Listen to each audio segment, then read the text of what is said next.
Have you been contemplating whether or not to read Haruki Murakami's Norwegian Wood, or whether or not you should just put it off as another bit of snobbish fiction? Well, in this video, I will be answering that question on whether or not you should read Norwegian Wood by Haruki Murakami. Let's delve into the captivating world of Murakami's prose and dissect the plot, the characters, and themes of his most renowned work. Join me in analyzing the merits and demerits of reading Norwegian Wood, from its unique take on love and loss to its undeniable ability to evoke deep emotions within its readers. Whether you're a fan of Murakami or you're just starting out with his work, you won't want to miss this in-depth review. So grab a cup of tea or a cup of coffee and let's get right into the video.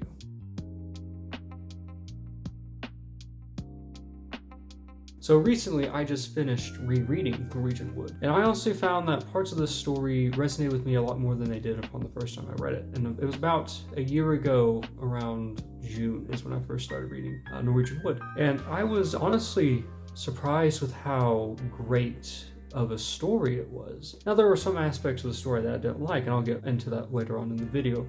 However, it is undeniably one of the greatest works by Murakami that I have read, and I've read quite a bit of Murakami.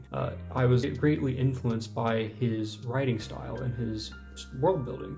That it encouraged me to pick up other bits of his writing. But what is Norwegian Wood about? Well, Norwegian Wood follows the memories of Toru Watanabe as he navigates his youth. Set in Tokyo during the 1960s, during the student protests and such, we see that Toru deals with lust, we see Toru deal with love, loss, and the prospect of one's identity. We see Toru go through the hero's journey. So who are the characters of the story? Well, the characters are Toru, he's the main protagonist. Naoko is the heroine, or the love interest of Toru. Midori is the other love interest, or the other heroine in a sense within the story, and then Reiko is the support for Naoko. Ultimately, I believe that the story is Toru's and his alone. He is reflecting upon the past and dealing with the ghosts of his choices. He reflects upon love, he reflects upon loss, and he reflects upon the memories he cherished or the ones that he wishes to run away from. Ultimately, the fundamental aspect of Norwegian Wood is its poignancy for nostalgia.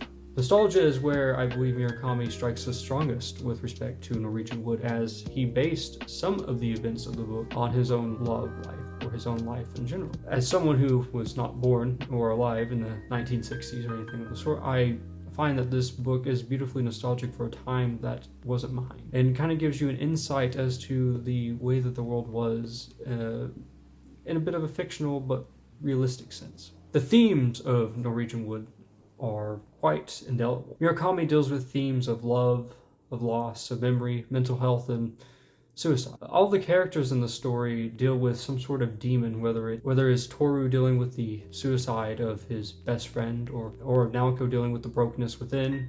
Each character deals with some sort of issue. Now, that wasn't a spoiler, of course, because it mentions it in the back of the book about the death of a best friend. I don't consider Norwegian Wood a love story. A lot of people tend to consider Norwegian Wood a love story.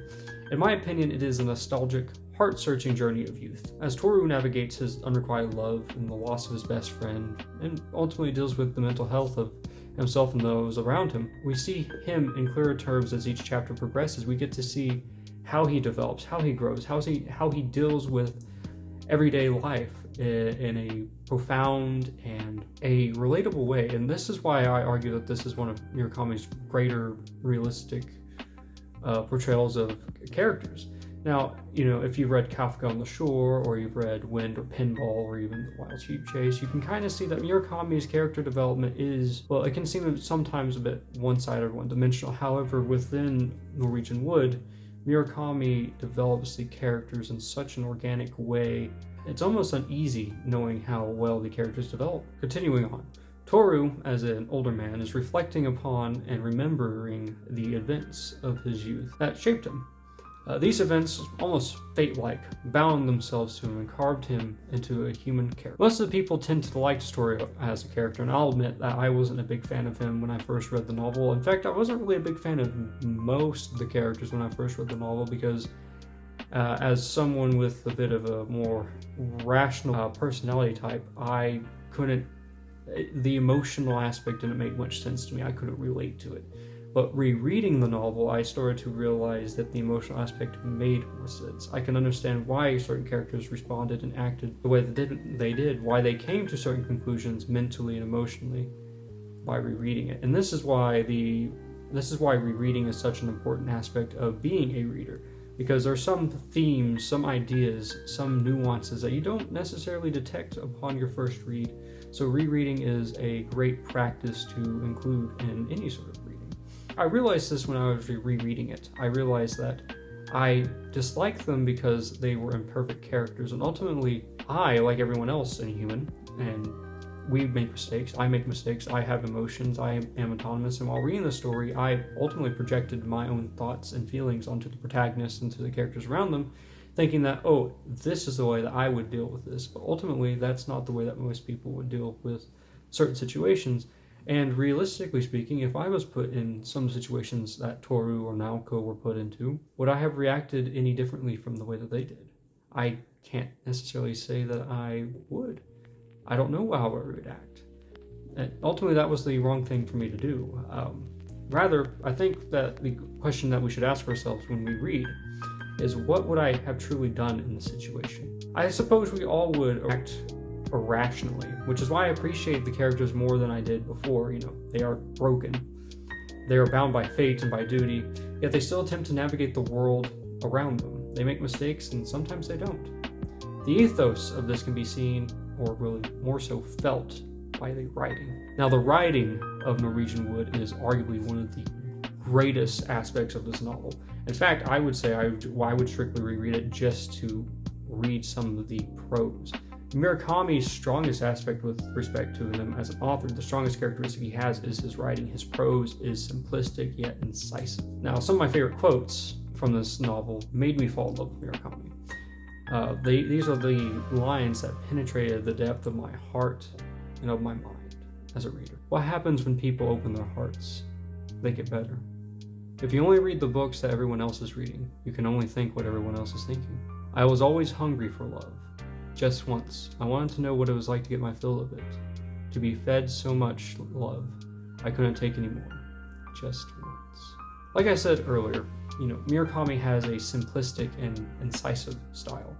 Norwegian Wood is the first Murakami book that I read, and I was very much surprised and deeply impressed with the depth of his style.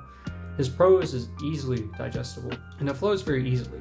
Although Murakami's characters may be somewhat convoluted at times, and can sometimes be the strength or the downfall of some of his work, I believe that his writing is the strongest aspect and strongest characteristic of him as a writer and as an author. Even if you dislike the characters or the plot of the novel, the writing is undeniably a swift river that carries us downstream and further into the story. Now, there are a few things I should warn you about before you begin diving deep into this novel or even open it up. And these were a few things I wish I would have known before I started reading Norwegian Wood. And it's arguably some of the things that I and many others kind of take issue with when reading some of Murakami's work. And a brief trigger warning, just so that way you know there is talking about sex. This novel has some notable sex scenes and even a scene of sexual assault.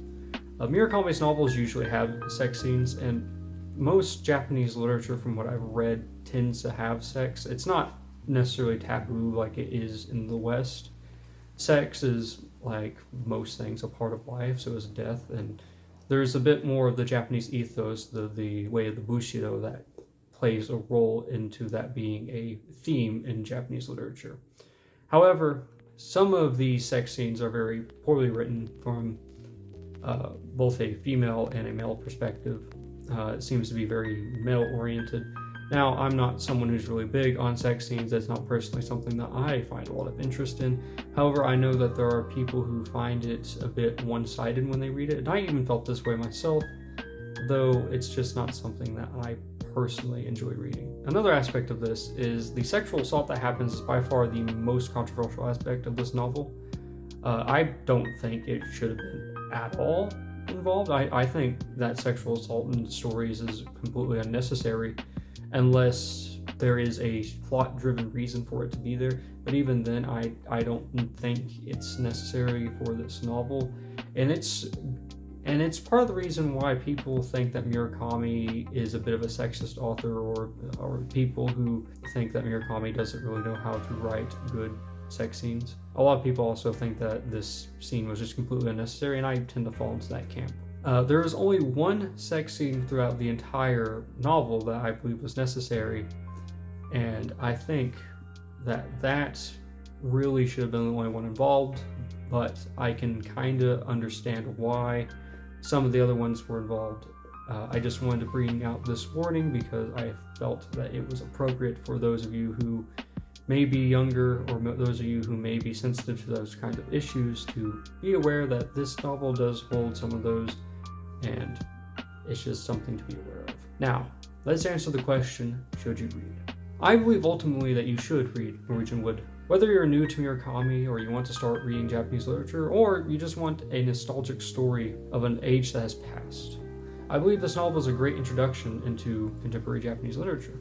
I think that this novel should ultimately be read by those who can handle the mature aspects of it, because there are parts of the novel that seem almost kind of Proustian in a sense, where it deals with the aspects of time and what time is, it deals with the aspects and concepts of memory. Now, Marcel Proust does this most famously in Alice de Temps Perdu, or In Search of Lost Time, which is a book that I've had to put down because I felt that I'm not necessarily mature enough to fully appreciate and understand the themes and the depth of Proust's great work. Now, Murakami incisively deals with memory, and Murakami through Toru reflecting on the parts of this novel, I find that that is the strongest aspect with respect to the themes. Now, there's the theme of love and of loss and suicide and mental health and such, but ultimately I think that memory is the most important part of this novel, because memory is something that is, I wouldn't say necessarily uniquely human, but memory is something that so strongly resonates with humanity. Memory is ultimately something that I believe is quite beautiful. Memory is a beautiful aspect of humanity. And memory is something that I often find myself enraptured in personally, because I'm a very introspective and reflective person. I wish that I had stayed and enjoyed the present for certain moments in my life.